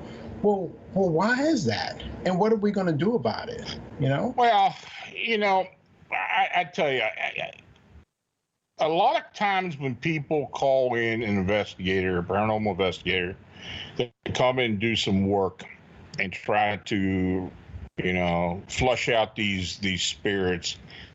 It's just something that usually makes things worse. These entities have free will. If they're stuck on this earth, if they're earthbound, they're stuck on our plane of existence. If they don't want to go anywhere, they're not going to go anywhere. Now, if they had evil intention when they were living and are stuck here, you're not going to move them, but you can really piss them off, and they can cause a lot of problems. Yep. And I've seen that so many times where people go into a situation like that, start screaming, cussing, and carrying on, and just really pissing off the local energy, and then things get worse, and it happens a lot. I'd venture to say that most locations anywhere in this country, especially on the East Coast, have got some type of either at least residual energy or something at the location. You know, you can live in a house all your life and there'd be 3 or 4 so-called ghosts there and you just never experienced any because they just don't bother you. Right. But of course, you know, you're going to get an earthbound occasionally. It's just wanting attention. And when it wants attention, it's going to start knocking, carrying on, and scaring the cat and the dog, and waking you up some nights, and you think there's evil intent, and you want to get rid of them. Well, that just doesn't always work. I tell people I do tell people sometimes, you know, if this is what's going on here, you may have to learn to live with it, because either leave the house or learn to live with it, because if they don't want to go, they're not going. And if you keep bugging it, it's going to cause issues. Wow, what honesty, man. It's hard for people to understand that. It's a good point, It's hard though. for them to understand that. That's yes. a good point, Travis. And people probably aren't used to such frankness and honesty. But I like what Lon says there. He's bang on, right? I mean, sometimes you're just going to have to either deal with it or you're the one that's going to have to ship out. Yeah, that's it, basically. So, no, I think he's, everything that we've discussed tonight, and anytime Lon is on, I mean, he really does open up just a level of frankness and transparency about the supernatural, the paranormal, his own belief system, what he incorporates through his investigations and in helping people. And I think it's, I think it's one of the reasons that people do like our shows, because we do have some very, very frank conversations. No, I tend to agree with you, brother. So, Lon, tell us what else has been going on. Any other reports stand out? Oh, God, I got so much stuff here. See, that's what I like to hear. Derek, come on, this guy, he brings the woo, right? He brings it. He definitely brings the woo. Here's one. You know, I've talked before over the years about battlefield entities, particularly cryptids. And, of course, I talked about, you've heard stories about the rock apes in Vietnam and other flying humanoids and such in Vietnam, Cambodia, Laos, and such. A lot of weird stuff, reptilians and such things.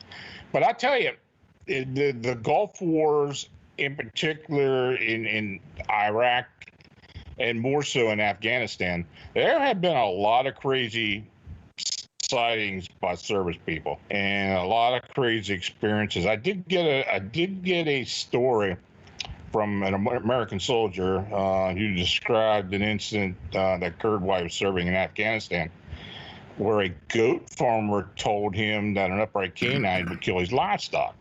Now, of course, this guy, he didn't believe all this. He thought this guy was crazy.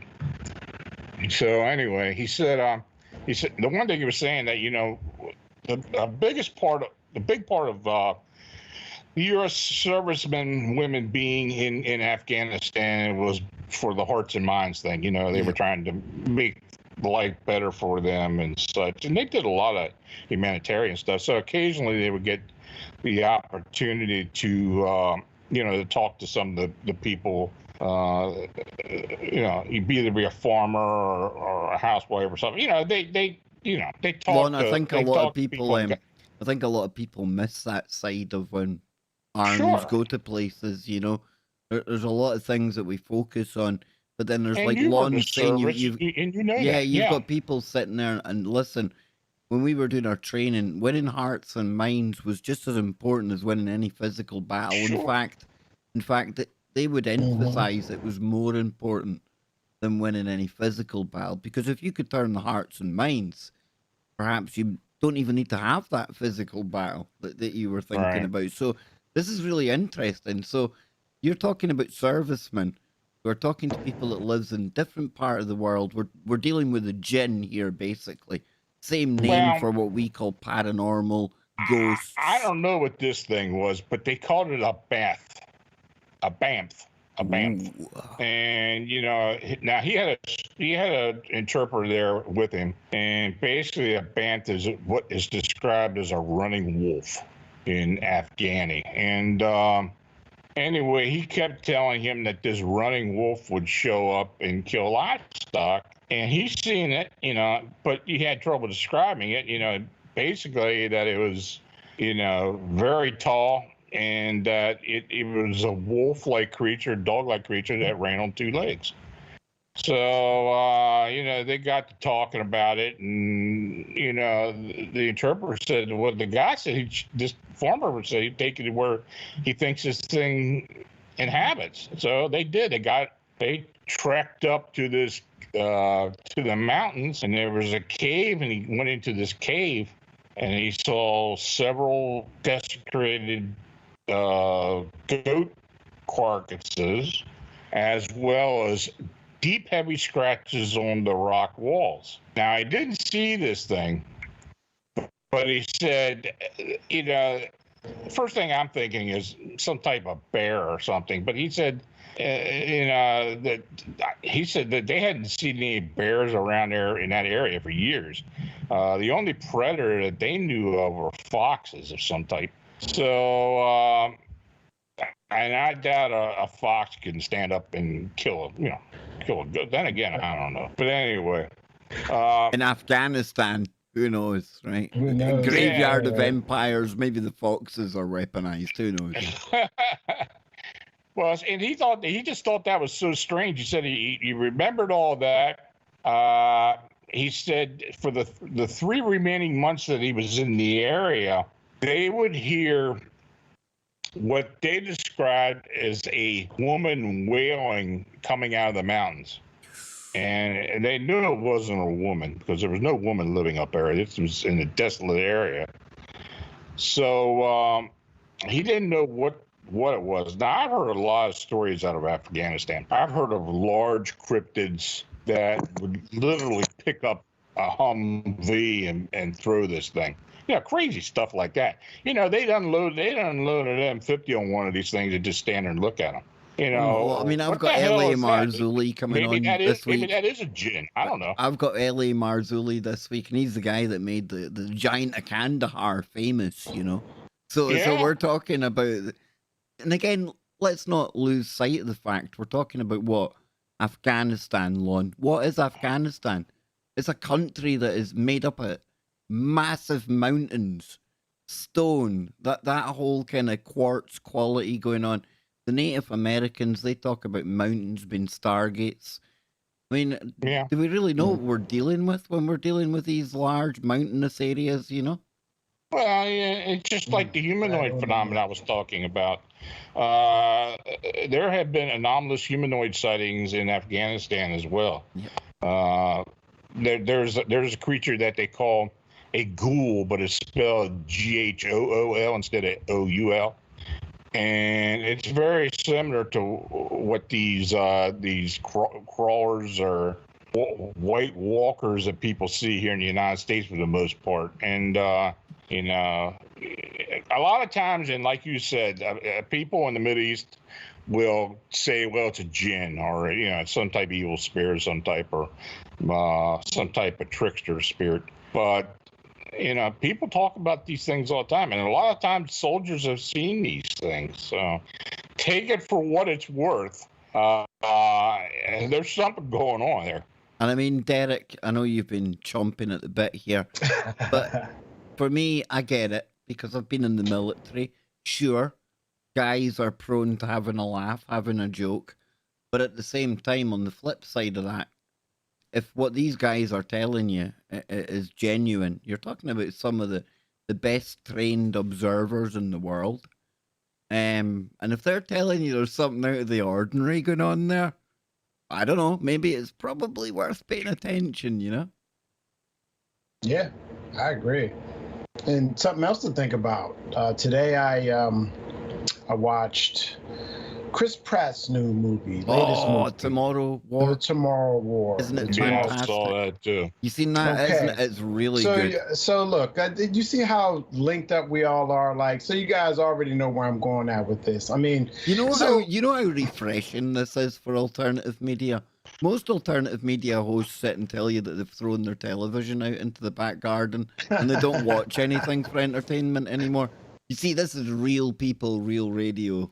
Well, real podcasting even, right? Yeah, absolutely real time. Like you said, and we just have a connection. That's all. A pretty good connection where we're of like mind. Just about that movie, obviously hypothetical, theoretic, future / present tense based, right? But it's still theological stuff that we talk about. We're looking to the skies, right? Oh man, it's going to come from outer space or whatever. But what if it's already here? Now, we've had these conversations. What if they just lie dormant deep within the earth? We can't get there. You don't have the equipment, Travis, Kev, nor you, Lon, to go digging miles and miles into the earth somewhere on the North Pole or Antarctica somewhere and try to see if there's actually life or some spaceship that landed years ago just waiting for its time to reveal itself. Or what if it's something more along the lines of like the locusts, and I think I mentioned this on a previous show, but I mean, every 17 years, faithfully they reappear, right? Well, these cicadas are really they're amazing, aren't they? They amaze me. Yeah. How is that possible? So I'm 46, so I've seen them. Just think those cicadas are probably thinking, how do those freaks get up every day? What's that all about, man? It's amazing, but it's something that if there were no such thing, right, we would have a conversation like we're doing now, talking about impossible or that'll never happen. What sleeps that long? But because we've known of its existence, we can speak about it as a reality. That's how naive we are as people. That's what that is, whether we want to acknowledge it or not. Because we know of its existence, we acknowledge it. But not guys like us, though. Okay, guys like us are speaking hypothetical, theoretic about pretty realistic possibilities, okay, for lack of a better way of putting that right now. Realistic possibilities after research. Excuse me, Derek, excuse me. If you're going to listen, give us a right title.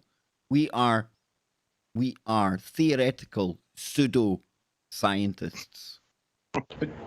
Say that one more time. You like that? Theoretical pseudo-scientists. Pseudo, and explain what the word pseudo means. Basically, it's the way that the mainstream will make all of us in like La La Land, because we've got alternative ideas that really kind of counter the official narrative on anything. It must be pseudo, right? It's out there. It's like wah-wah.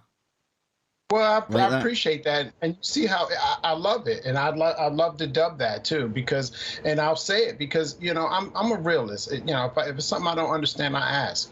If I gotta go into a dictionary and look, which you don't have to do anymore since we have Google, which knows everything, right? But so yeah, I want to know, I want to learn. I'm listening. I'm not just on here to be on a show. I'm paying attention, observing, collecting information. And when you see a movie like Chris Pratt's latest movie, it just makes you think, especially leading into a Sunday Night Warrior mode where this is what we talk about. Things that lie dormant, they're probably here. It could be anything. It could be a period of time, even with the entities, these paranormal creatures too, Lon. It could be maybe they're appearing every 3 weeks, every 4 months, 5 months. Who knows? We don't know. But if things like that exist, real creatures that we can identify and have done studies on, like the cicada, then anything is possible. So I'm just speaking to the audience. I really don't like when I hear these people say, oh, I don't believe, it's impossible.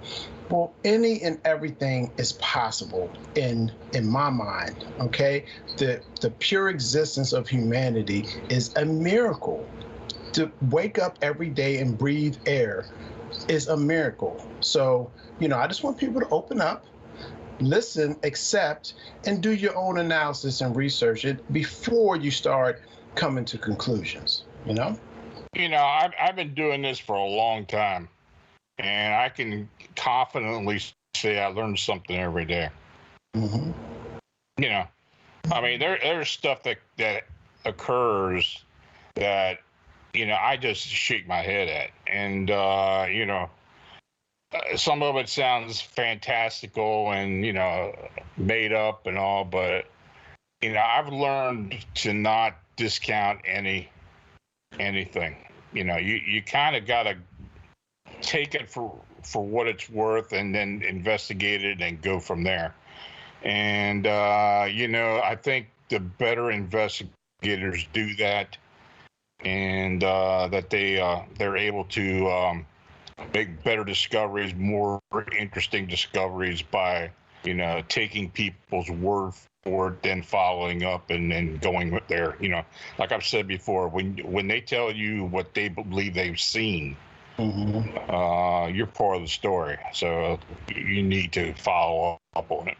Yes, sir. Understood.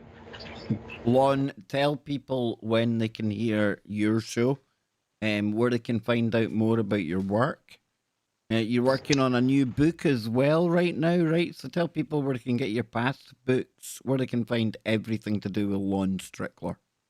Yeah, all my books are available on Amazon. I started with a new publisher, and they've really upgraded my book. So we've got second editions coming out on everything. And then the first 5 books we're going to actually put into one volume. It's going to be edited and put into one volume, the Encounter series.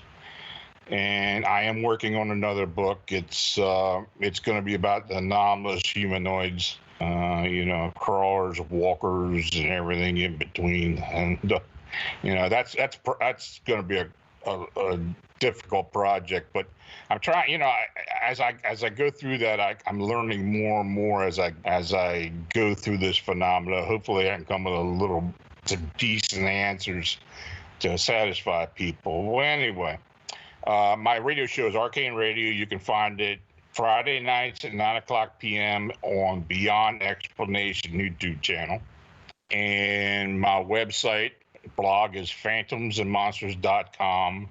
And we do daily updates there. And if you want to look for some weird stuff, you want to read some weird things, that's the place to go. There we go. And there for people there. I'm going to drop this link in the chat room. Of course, after we have a little advert that plays, typical, you know. There we go, but I'll drop this link now. This is our illustrious leader, the spiritual warrior, Bill Bean, and he's on with one of our #1 favorite returning guests. I tell you, I can't decide between Lon and Stan Gordon. And the reason I bring Stan into the conversation is twofold. A, I know Lon respects him and works with him a lot. And 2, when somebody like me is trying to do the show that I'm trying to do, being a host, trying to get into the woo, I would be an absolute idiot. And it would be wrong of me not to give credit to people like Lon and Stan. Because together, they've probably been looking into stuff like this for over 100 years.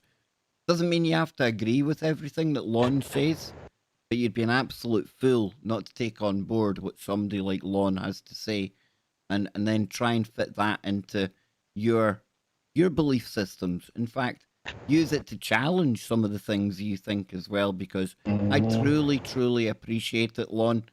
I know you're sitting there probably squirming, but I can't give you enough credit, brother. Honestly, for somebody like me, it's kind of an honor to sit here speaking to you. Can't do a show with John Keel. Could never do a show with Charles Fort. But somebody like you, dude, honestly, man, I can't thank you enough for what you do.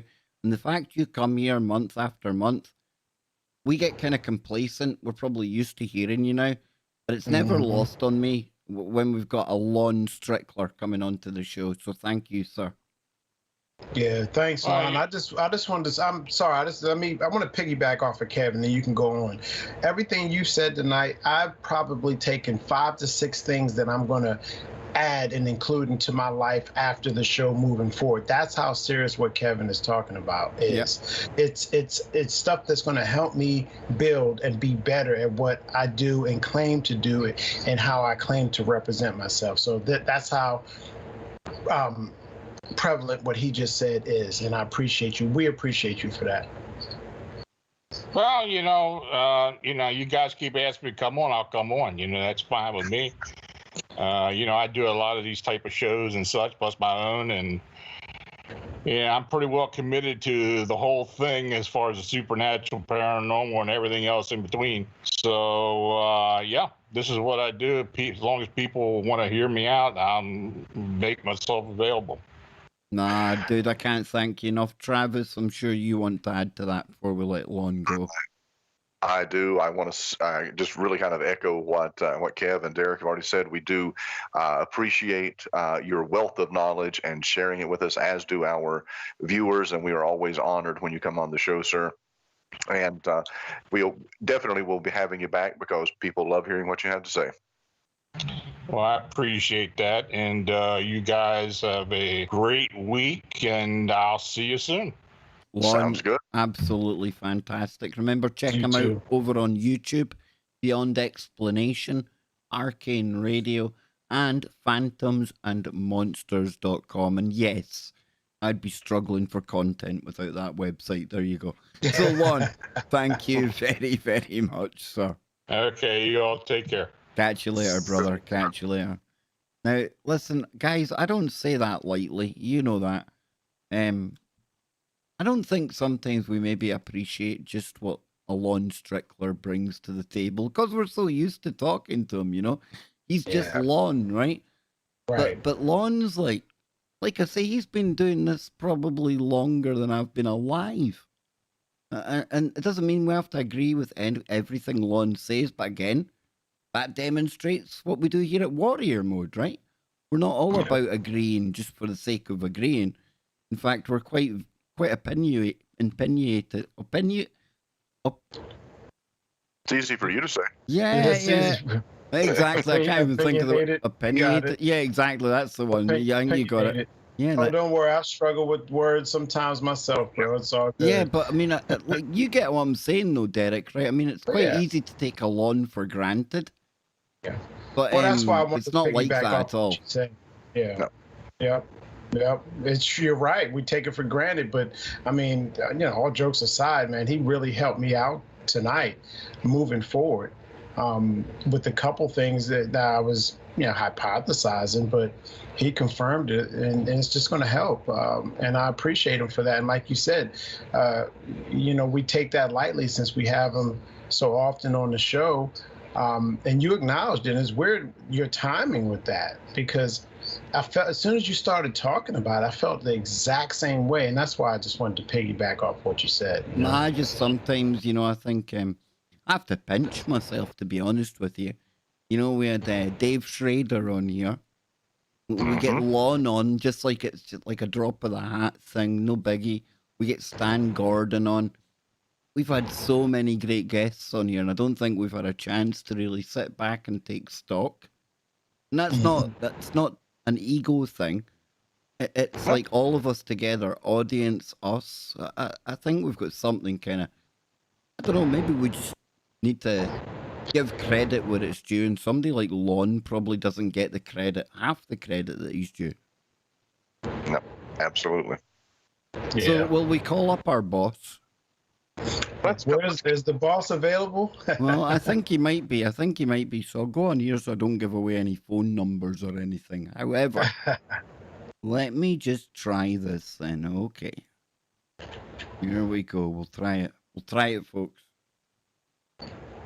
Now, come on now, guys. Come on, you can talk while I dial them here. It's going to be really bad kind of podcasting YouTube I was moment. in the chat room. I was in the chat room peeking. It's been pretty interesting in there. Are they being nice to you, Derek? Yeah, they're being nice to me at the I hope moment. they're behaving with Bill being away. Yeah, They're behaving. It's been a good audience, though. Here we go. Been a good audience. Thank you all out there for watching. Yes. And I want to apologize personally for not being able to really interact with the chat room as much as maybe Kev does and Travis. But I do see your messages, and I appreciate everybody out there. And I acknowledge when you guys big me up and say, yeah, I'm spot on about something. That feels good. Hey, look, I'm just being myself. I don't really call myself trying to do that. I just want to help bring some type of essence to the show. That's all. So thank you, chat room. Thank you, audience, for acknowledging myself as part of this Foresman team that we have here. Currently, the Threesmen, until we can get our feelers. Well, on that note, I think now would be a very apt time to go to the spiritual warrior himself. He's out there, he's on the road, and he is on the line, hopefully. Bill Bean, brother, welcome to your own podcast. How you doing, sir? Can you hear us? He was. Oh, hang on, he's dropped off the line again. Hang on. I heard him. We heard him laugh. Wasn't that him? No, we need to call him back. He was on the line. Oh, that was you, Travis. Okay. That was me. We'll blame Travis. Yeah, we'll blame him. That's fine. Yeah, so that's why I didn't go into the chat room tonight, except to talk to everybody. Hello, I was not going to get beat up anymore. No, they can. You've had enough of that, Trav. Exactly. Short memory. They forgot all about that. Now, hang on. I think we've got him now. Bill Bean, are you on the line? I'm here, brother. I'm hanging by a thread. I'm here, completely exhausted. On my way back now, with no sleep from last night, and it was a success. I saw, 10 people today or more, and God wins again. Yes. Awesome. That is awesome. So hopefully it's been a good show. I wish I could recite the prayer list. I have 16 pages of prayer list, but unfortunately I'm not going to be able to do it tonight because I can't stop my vehicle right now and pull to the side and do it. So it's all right, Bill. It's all right, Bill. I'm going to get Travis to do it. Yeah, Travis, please. I don't have the pages, or I would step up. Yeah. I wish I could fax all 16 pages to you right now. You like how I done that? You like how I done that, Bill? I put him right on the spot there. You should have seen his face. It was a picture. I already had to do the opening prayer. Our Travis Short was he was not liking that at all. No. So, Bill, tell us. I mean, obviously you can't tell us everything, but you've been helping a lot of people on your travels, right? Yeah. Oh, yeah. And today was just gut wrenching. Out of those people, there were so many that were devastated, and most of this today, yes, there was demonic activity involved, but most of it was really helping people that were grieving and people that were so depressed that from having losses, horrific family loss.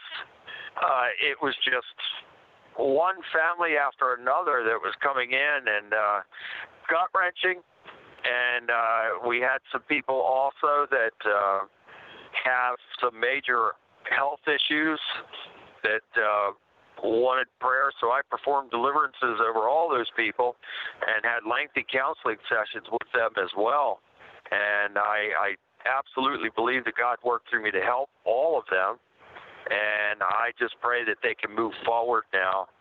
And I certainly pray all good things for them. But it's amazing how it happens like that, Kev. When I go to an area, especially if it's like New York or Chicago or Detroit or whatever, people get wind of it and they come and they want help and they need help. So I'm very thankful to God that he's working through me like this to help people. And even now he's giving me a second wind. I mean, after these things are over with, I'm totally exhausted, don't have anything left, and here I am driving 4.5 hours home on fumes. And God will get me there, but this isn't for the faint of heart. So, well, Bill, I mean, this is something you want to do more of, right?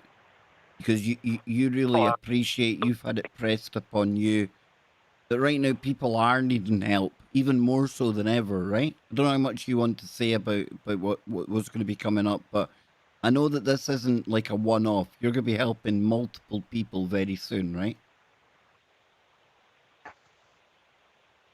We lost him again. No, I think he's still there. No, he's here we go. I'll try and call him back. There we go. There we go. Try and get him back now. It's because he's in the car traveling. He's Yeah. probably gone through a little off the Different spot. valleys and all. Yep. It's that pregnant pause before somebody answers the phone. Bill Bean. Please leave your name, number, and message, and I'll get back to you as soon as possible. Yeah, he's headed southbound right now, probably trying to get on 95, and it's a lot of different, dead zones and things of that nature, valleys. I know that trip, that New York trip. Yep. So he's got a ride ahead of him. He definitely does. But as long as he handles it safely. We're here, Bill. We're back. Sorry, brother. Must have gotten a bad cell area there. I'm north of New York City, in a beautiful area, and it does have mountains, so it's an elevated area there. I don't know how much you caught of what I said before, but I think you had got up to the point where I said that you're intending to go out and do more of this, right? Helping people on the road. Yeah, it's just amazing how this is all unfolding, and you made a fantastic promo for something that I want to embark on called Purge, and really it was all those people today. You better believe there was a lot of purging going on, and I want to thank my dear friend Mara Geist for arranging that up there. Her husband John Geist, they're dear friends of mine, wonderful people, love them dearly, and it was great to see them, and I got to see Mike Supa as well. So I arrived, I left my house at 2 a.m. in the morning and made it into town here by about 6:30 a.m., checked into the hotel and went and met Mike Supa for breakfast, and then after that on to Mara and helping the people there. And again, it was just one family after another. Amazing. Well, Bill, listen, we want you to get home safely. So, what do you think, guys? Will we cut Bill off and we'll let him drive home safe? Make sure he gets home safe in one piece so we can have him back here next week, right? I think absolutely. So. Yeah, go stop and get some gas, man.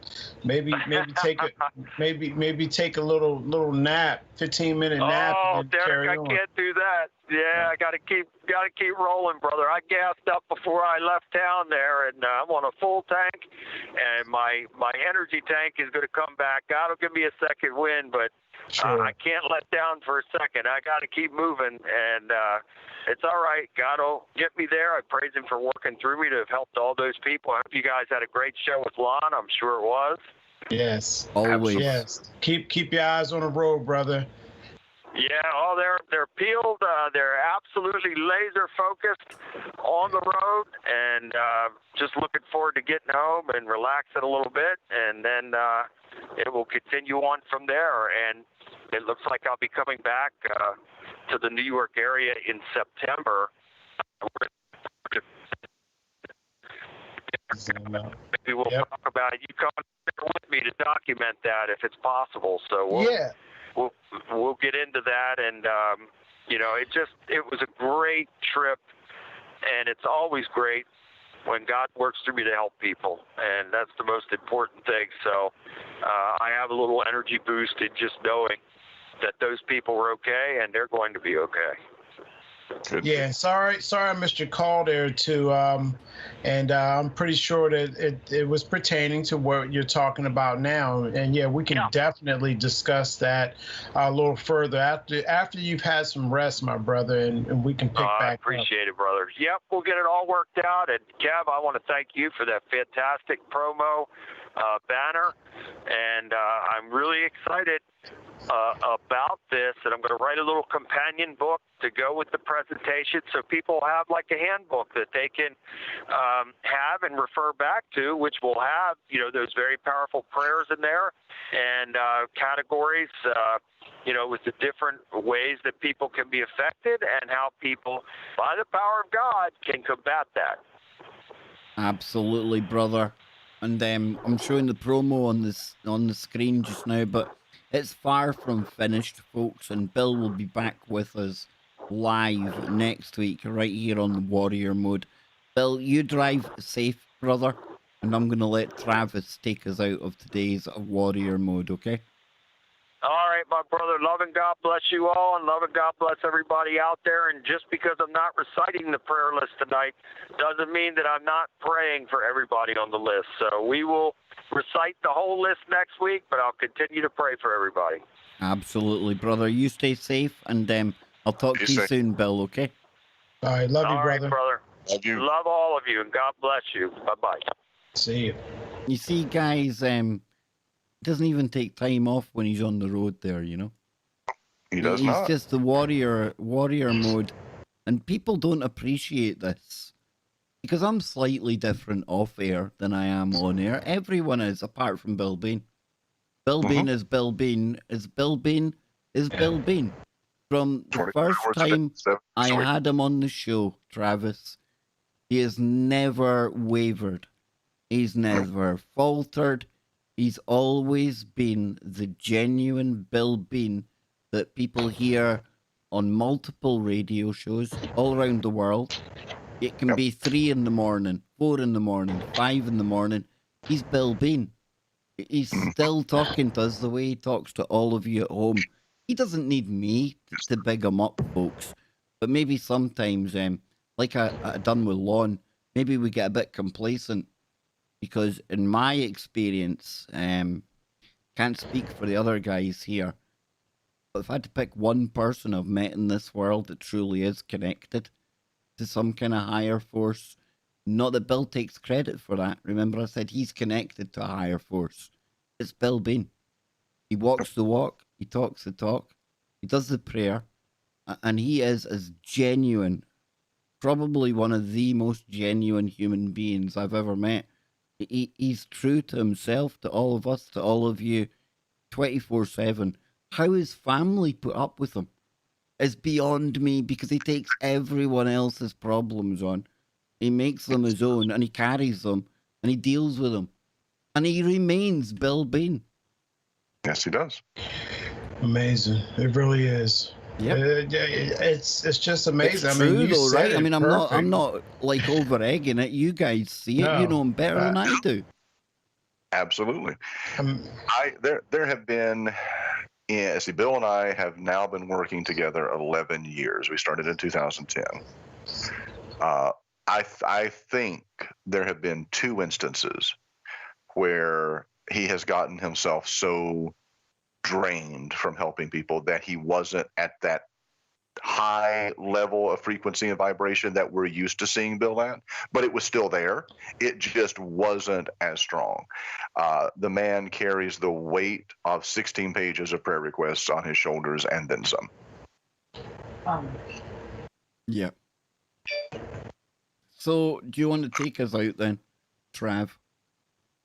I can do it, sir. And I figure, first of all, I want to thank Lon Strickler again for being our guest always. And he's not really a guest; he's almost like a fifth horseman. He is, isn't he? He and Stan both are just kind of like part of the team anymore. But always great to have Lon on. Now I understand. I heard you, Kev, say you're going to have my buddy L.A. Marzulli on your show this week. Oh, it's birthday week coming up. So birthday on Friday.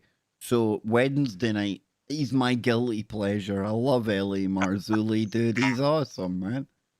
Here's what's funny. I've actually met L.A. in person. I still have yet to meet Bill Bean. L.A. and I met in Atlanta in 2008. I think it was 2008. Yeah, it was 2008. He was at a book event there in Atlanta, so I drove down to meet him. Just a good guy, a wealth of knowledge on the supernatural, the paranormal. Had his own experiences, not to give anything away that he'll be discussing, but he dabbled in some dark stuff early in his life. And then his research into the Nephilim and the fallen angels and technology and UFOs or UAPs. Now, I guess I gotta The get giant of Kandahar, dude. Come on, man. Yes, I know. He's solid show. Please tell him that I said hello. I will. And I absolutely will. I may try to chime into the show. Yeah, that's going to be a good one. It's going to be a good one. I've got Nano Girl tomorrow night. I've got Tuesday night. It's Dr. Kevin McCairn, one of the top neuroscientists in the world. You know, no biggie. And then on Wednesday night, I've got L.A. Marzulli. And on Thursday night, myself and Scotty Lopez. And on Friday, it's birthday, Freaky Friday. So you can't beat that, you know. Yeah, happy birthday.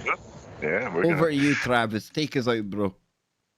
Well, I do want to thank Kev for always producing a top-notch show, Derek for co-hosting with us, Bill for popping in and giving us an update. So glad that his trip up to New York was successful for the families that he was interacting with and helping there.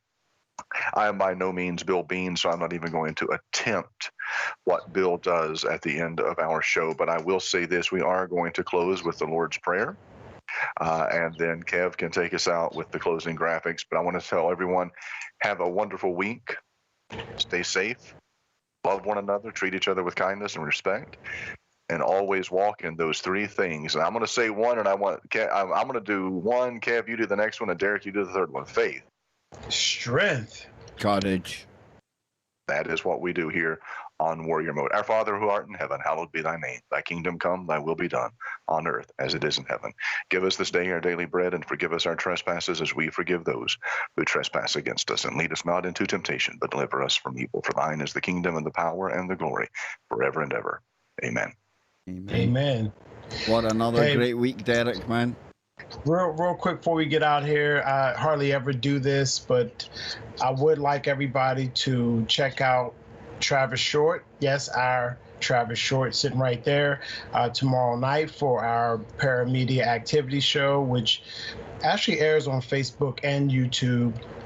If you are not a YouTube friend of mine yet, or subscriber, I guess is the proper way of saying that for YouTube, just go on over to Derek Stroman. You'll see an image of me. You'll see Stroman Entertainment Television as the banner, and you can watch it on YouTube. If you don't do the Facebook thing, if we're not Facebook friends, don't hesitate to friend request me or Travis or Kev for that matter. Kev chimes into the Paramedia Activity Show as well. Wish I could have asked Lon to come on, kind of put him on the spot tonight, but I chose not to. But we're going to try to get Lon and some other cool guests on. And just echoing what Travis said, be kind to people, love one another, walk in faith, strength, and courage. And we love you all out there, and have a great night and great week coming up. And I second everything Derek said. Remember, folks, faith, strength, and courage. That is what you need to be walking forward in warrior mode.